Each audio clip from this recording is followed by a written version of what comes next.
అందరికీ నమస్కారం. మీరు చూస్తున్న రైతన్నకు సమాచారం ఛానల్. ఈ వీడియోలో వచ్చరికి మనం మిరప తోటలకు సంబంధించి ఇప్పుడు ఎక్కువగా ఉన్న ప్రాబ్లం ఏంటంటే ఇగుర్లు మాడిపోతాయనే ప్రాబ్లం ఎక్కువగా ఉంది. సో ఇగుర్లు ఎందుకు మాడిపోతాయంటే ఎర్రనల్లి వల్లనో నల్లతామర పురుగు వచ్చి ఏదైతే మనకి ఆకు మీద రసం పీల్చడం వల్లనో బాగా గమనిస్తే మనకి ఎర్రనల్లి ఎక్కువగా కంటే కూడా నల్లతామర పురుగు అనేది ఎక్కువగా ఆకు మీద రసం పీలుస్తూ ఉంటుంది. గమనించండి. సో ఎర్రనల్లి అని చాలామంది అంటున్నారు, దాని ప్రభావం ఉండొచ్చు, కానీ దానికంటే ఎక్కువగా నల్లతామర పురుగు రసం పీలుస్తూ ఉంది అని చెప్పి నాకు ఎక్కువ అనిపించింది. సో మీరు అది నిజమో కాదనేది కింద కామెంట్ చేసే ప్రయత్నం చేయండి. సో వాటితో పాటుగా మీకు గ్రోతింగ్ రావాలి, అక్కడ వరకు మనకి ఇక గ్రోతింగ్ ఆగిపోయింది, ఒక కటింగ్ చేసాం, 2 కటింగ్లు అయిపోయినాయి, మనకు గ్రోత్ రావట్లేదు, తర్వాత పైన మళ్ళీ గ్రోతింగ్ వచ్చినా కానీ అది అక్కడ మళ్ళీ పూత రావాలి, మళ్ళీ పూత వచ్చిందల్లా మరి పిందెగా మారాలి, పిందె మళ్ళీ కరెక్ట్ సైజు రావాలి అని అంటే ఏం చేయాలి? సో మనకి ఇగురు రావాలి, మళ్ళీ పూతకాయ సెట్ అవ్వాలి, మళ్ళీ వచ్చిన కాయ అంతా కూడా మళ్ళీ పర్ఫెక్ట్ సైజు రావాలంటే, సరైన సైజుకి రావాలంటే మనం ఏ విధమైన స్ప్రేయింగ్లు చేసుకోవాలి? నేను ఒక 3-4 రకాల టెక్నికల్స్, అంటే మీరు కొట్టుకునే టెక్నికల్స్, ఇప్పుడు అలాక్టో కొట్టుకుంటారా, సీజ్మెట్ కొట్టుకుంటారా, లేకపోతే ఇంకేదైనా బ్రోఫేరియా కొట్టుకుంటారా, ఎక్స్పోనస్ కొడతారా, మీ ఇష్టం, ఏదైనా టెక్నికల్ కొట్టుకోండి, మీ ఇష్టమైంది. నేను మొన్న చెప్పినట్టుగా దమ్ము, ట్రేసర్ మేడ్ ఇన్ టెక్నికల్, తర్వాత ఆ విధమైన టెక్నికల్స్ అట్లా కొట్టుకున్నా మీ ఇష్టం. వాటితో పాటుగా కలిపి యాడ్ చేసుకునే స్ప్రేయింగ్స్ నేను ఈ వీడియోలో చెప్తాను మీకు. సో నేను చెప్పే స్ప్రేయింగ్స్ని మీరు కొట్టే మందుల్లో యాడ్ చేసుకుని కొట్టుకోండి, ఖచ్చితంగా మీకైతే మంచి రిజల్ట్ అయితే వచ్చిందని అనుకుంటా ఉన్నా. సో ఎందుకంటే తప్పదు, ఈ చివరి డోసులలో ఖచ్చితంగా ఈ విధమైన స్ప్రేయింగ్స్ అనేది చేసుకోవాలి. చేసుకుంటేనే మనకి ఎంతో కొంత దిగుబడి అయితే మనం తీసుకోగలుగుతాం. ఒకవేళ ఓఎస్ఎం ఆయిల్స్ కొట్టే రైతులు ఎవరైతే ఉన్నారో వాళ్ళు నేను చెప్పే డోసులు ఏవైతున్నాయో వాటిని మీరు ఇవాళ ఆయిల్ డోస్ కొట్టారో అంటే 5వ రోజు వాటిని వాడుకోండి. 5వ రోజు అంటే మళ్ళీ 5వ రోజు ఇది కొట్టిన తర్వాత మళ్ళీ ఒక 5 రోజుల తర్వాత మళ్ళీ రెగ్యులర్గా మళ్ళీ ఆయిల్ డోస్ కొట్టుకోవచ్చు. అంటే 5 రోజుల గ్యాప్లో మీరు వీటిని వాడుకోవచ్చు అనమాట. సో ఏదైనా డౌట్ ఉంటే నా నెంబర్ ఇస్తే ఆ నెంబర్కి కూడా కాల్ చేసి కనుక్కోండి, మీ డౌట్ని క్లియర్ చేసే ప్రయత్నం చేస్తాం. సో ఇప్పుడు వీడియోలోకి వెళ్ళే ముందు ఖచ్చితంగా మన ఛానల్ కొత్తగా చూసే వాళ్ళు ప్లీజ్ సబ్స్క్రైబ్ చేసుకోండి, ఛానల్ సబ్స్క్రైబ్ చేయండి, దాంతోపాటు సపోర్ట్ చేయండి. మీరు వీడియో అయితే లైక్ కొట్టడం అయితే మర్చిపోకండి, వీడియో మొత్తం చూసిన తర్వాత నచ్చితే మటుకు. ఇప్పుడు నేను చెప్పబోయే మొదటి స్ప్రేయింగ్ ఏంటంటే, మనకి ఎకరానికి ఒక జెబరెల్లిక్ యాసిడ్, మనకి ప్రోగిబ్ అని మనకు దొరుకుతూ ఉంటుంది మార్కెట్లో, దాన్ని ఎకరానికి ఒక 2.5 గ్రామ్స్ లెక్క తీసుకొని దానికి తోడుగా మనకి విజయశ్రీ ఆగ్రో కెమికల్స్ వాళ్ళది విజయం ప్లస్ అని దొరుకుద్ది. సో దాన్ని కాంబినేషన్లో, అంటే ఇప్పుడు జెబరెల్లిక్ యాసిడ్ 2.5 గ్రామ్స్ ప్లస్ విజయం ప్లస్, ఈ రెండు కలిపి మీరు నెక్స్ట్ చేయబోయే స్ప్రేయింగ్స్ ఏదైతే ఉన్నాయో, అంటే మీరు నెక్స్ట్ చేసే స్ప్రేయింగ్ అయితే ఉన్నాయో వాటిల్లో కలిపి మీరు స్ప్రే చేసుకున్నట్టయితే ఎంతో కొంత ఖచ్చితంగా మీకైతే ఇగురులు వచ్చే అవకాశం ఉంది. కింద మీరు తడిపెట్టుకున్న తర్వాత యూరియా లాంటిది ఏదైనా వేసేసేయండి. వేసిన తర్వాత ఖచ్చితంగా మీరైతే ఈ విధమైన స్ప్రేయింగ్ అయితే చేసేయండి. ఆ అవకాశం ఉన్నా లేకపోయినా కానీ ఈ విధమైన స్ప్రేయింగ్ అయితే ఫస్ట్ స్ప్రేయింగ్ తీసుకోండి.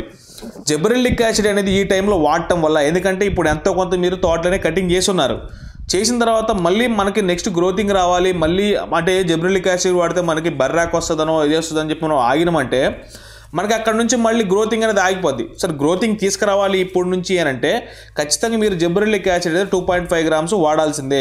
వాడినప్పుడు మాత్రమే మీకైతే ఇగురులు వచ్చే అవకాశం ఉంది. దానికి తోడు మన విజయం ప్లస్ ఇవ్వడం వల్ల ఏమవుతుందంటే దాంట్లో మనకి మెగ్నీషియం కానీ, బోరాన్ కానీ, జింక్ కానీ, ఇవన్నీ రకాల టెక్నికల్స్ ఇందులో ఉంటాయి. ఎక్సలెంట్ రిజల్ట్ వస్తుంది. దీనివల్ల మనకి పూత వస్తుంది, తర్వాత పిందె కూడా వస్తుంది. ఖచ్చితంగా ఈ 2 రకాల టెక్నికల్స్ని నెక్స్ట్ స్ప్రేయింగ్లో వాడుకోండి. సో దాని తర్వాత ఇప్పుడు మరి అది కొట్టిన తర్వాత మళ్ళీ ఏం చేస్తారు నెక్స్ట్ స్ప్రేయింగ్లో అని అంటే, ఈసారి మీరు ఏం చేస్తారంటే 13-0-45 తీసుకోండి. 13-0-45 మనకి ఎకరానికి వచ్చేసరికి ఒక 1 kg లెక్క, ఎకరానికి 1 kg లోపులోనే, ఒక అర కేజీ నుంచి కేజీ లోపల కనుక దీన్ని వాడుకున్నట్టయితే 13-0-45 వాటర్ సాల్యుబుల్, దీన్ని 10 గ్రామ్స్ పర్ లీటర్ లెక్క తీసుకునైనా మరి కొట్టుకోవచ్చు. ఖచ్చితంగా దీన్ని 13-0-45తో పాటుగా మనకి కొరమాండ్లో వాళ్ళది ప్లాటినా తీసుకోండి.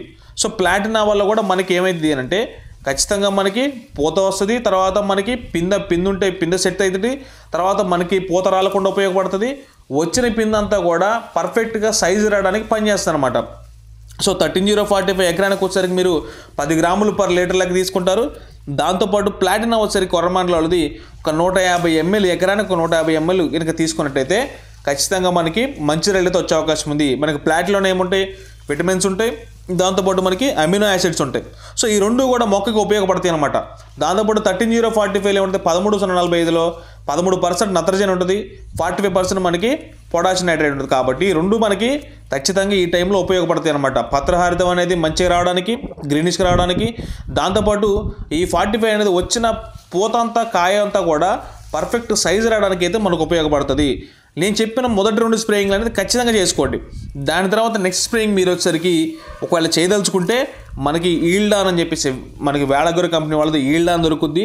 దానికి తోడుగా మీరు ఓపీఫాల్, ఈల్డాను ప్లస్ ఓపీఫాల్ ఈ 2 కూడా మనకి ఏమైంది అంటే మళ్ళీ ఉన్న పూత అంతా కూడా మళ్ళీ కాయగా మారడానికి, ఎంతో కొంత ఇగురు రావడానికి, తర్వాత ఓపీఫాల్ అనేది మళ్ళీ మొక్క యొక్క ఆకులకి కానీ తర్వాత మొక్కకి కానీ రెసిస్టెన్సీ పవర్ ఇవ్వడానికి చాలా ఉపయోగపడుతుంది.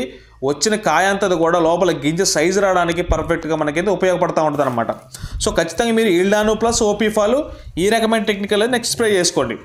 ఒకవేళ దాని తర్వాత మళ్ళీ మనకి స్ప్రేయింగ్ చేసుకోవాలనుకుంటే మనకి బెనిఫిట్ పీజెడ్ అని ఉంటుంది వేళగురి కంపెనీలో. బెనిఫిట్ పీజెడ్ ఏంటంటే మనకి కాయ సైజు రావడానికి, మంచి క్వాలిటీ రావడానికి, దానికి అన్ని రకాలుగా ఉపయోగపడుతుంది బెనిఫిట్ పీజెడ్ అనేది.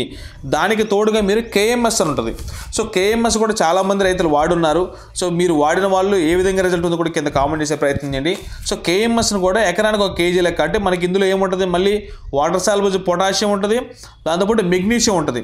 సో ఈ 2 మ్యాచింగ్లో మనం కనుక కొట్టినట్టయితే వచ్చిన మళ్ళీ ఎంతో కొంత కాపు అనేది మనకి సెట్ అవుతూ ఉంటుంది. ఆ సెట్ అయిన కాపు అంతా కూడా ఎంతో కొంత బెటర్గా, అంటే కాయ సైజు రావడానికి కానీ అన్ని రకాలుగా ఉపయోగపడుతుంది అనమాట. అంటే మనకి వచ్చే కాయ పైన కూడా మనకి కింద కాయ, మనకి చెట్టుకి కింద ఉన్నప్పుడు కాయ సైజు ఎంత వచ్చిందో మళ్ళీ పైన కూడా అదే విధమైన కాయ సైజు రావాలంటే ఈ విధమైన టెక్నికల్స్ కొట్టుకోండి.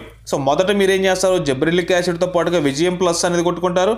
దాని తర్వాత సెకండ్ వచ్చేసరికి మనకి 13045 ప్లస్ ప్లాటినా ఈ రకమైన కాంబినేషన్లో కొడతారు. నెక్స్ట్ మీరు ఈల్డాను ప్లస్ ఓపీఫాల్ కొడతారు. దాని తర్వాత మళ్ళీ బెనిఫిట్ పీజెడ్ కేఎంఎస్ కొడతారు. సో ఈ 4 రకాల స్ప్రేయింగ్స్ చేయడానికి మీకు ఎట్లేదన్నా ఒక 25 నుంచి 30 రోజులు టైం పడుతుంది. సో ఈ నెల రోజుల్లో మీరు ఖచ్చితంగా ఎంతో కొంత దిగుబడిని అయితే మనము తోటలో అనేది కాపించుకుంటాము. సో కాబట్టి మీరు చెప్పే ఈ 4 రకాల టెక్నికల్స్ ఏవైతే ఉన్నాయో, మీరు నెక్స్ట్ చేసే స్ప్రేయింగ్స్ ఏవైతే ఉన్నాయో, మీరు నల్లతామర పురుగుకి ఎలాక్టో కానీ, ఎక్స్పోనస్ కానీ, బ్రాఫియాయి కానీ ఏదైనా టెక్నికల్స్ కొడతారు కదా, వాటితో పాటుగా ఇవి కలిపి కొట్టుకునే ప్రయత్నం చేయండి. మీ తోటలో ఎర్రనల్లి ఉందా లేదా అనేది ఒకసారి మీరు ఏం చేస్తారంటే మొబైల్ని ఆఫ్ చేసి ఒకసారి చెట్టుని దాని మీద కొట్టి చూడండి. మీకు నల్లతామర పురుగు పడుతుందా, ఎర్రనల్లి పడుతుందా, తర్వాత లేదంటే నల్లి పడుతుందా అనేది మీకు అర్థమవుతుంది. సో దాన్ని బట్టి మీరు స్ప్రేయింగ్ చేసుకున్నట్టయితే మీరు ఇటు పెట్టుబడి తగ్గించుకోవచ్చు. దాంతోపాటు ఎంతో కొంత దిగుబడి తీసుకోవడానికి, ఎంతో కొంత మళ్ళీ కొంచెం పూత కాదా రావడానికి, ఇగురు రావడానికి మీరైతే ప్రయత్నం చేయొచ్చు. ఖచ్చితంగా నేను చెప్పినట్టుగా చేయండి. చేసి మీకు ఎంతో కొంత దిగుబడితో వచ్చే అవకాశం ఉంది. నేను చెప్పిన టెక్నికల్స్ మీకు నచ్చుంటే ఖచ్చితంగా మీరైతే కామెంట్ చేయండి, కింద కామెంట్ చేయండి. దాంతోపాటు వీడియో అయితే లైక్ చేయడం మర్చిపోకండి, ఛానల్ సబ్స్క్రైబ్ చేసుకోండి. ఆయిల్స్ వాడే రైతులు ఎవరైతే ఉన్నారో మీరు ఇవాళ ఆయిల్ డేస్ కొడితే 5వ రోజు నేను చెప్పే టెక్నికల్ కొట్టండి, మళ్ళీ నెక్స్ట్ ఆయిల్ కొట్టండి, దాని తర్వాత మళ్ళీ నేను చెప్పే 2 టెక్నికల్ కొట్టండి. అట్లా ఆ విధంగా స్ప్రేయింగ్ చేసే ప్రయత్నం చేయండి. లేదనుకుంటే మీరు రెగ్యులర్ చేసే స్ప్రేయింగ్స్ అయితే చేసుకునే ప్రయత్నం చేయండి. Thank you very much.